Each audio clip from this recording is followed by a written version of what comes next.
Hello বন্ধুরা, hello বাচ্চারা, দেখো আর একটা সোমবার থেকে গেছে। যদি এরকম বরফের শিব ঠাকুর বানাতে চাও তো আমি কীরকম বানিয়েছি ঠাকুরটা তোমাদেরকে অবশ্যই জানাবো। তো তার আগে বলে দেই, বরফটা অনেকক্ষণ হয়ে গেছিলো তাই একটুকু ঝরে ঝরে গেছে।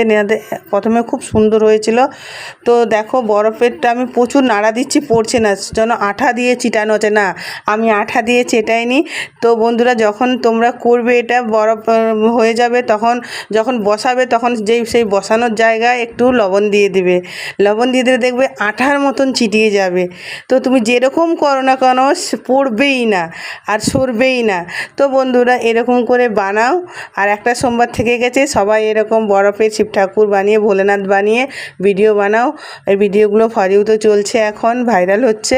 তো আমিও বানালাম, তোমরাও বানাও। দেখো যত নাড়া দিচ্ছি আমি, আরে দেখো উপরে কত সুন্দর চকচক চকচক করছে না, দেখো বরফটা যেন কাচের মতন হয়ে যাচ্ছে।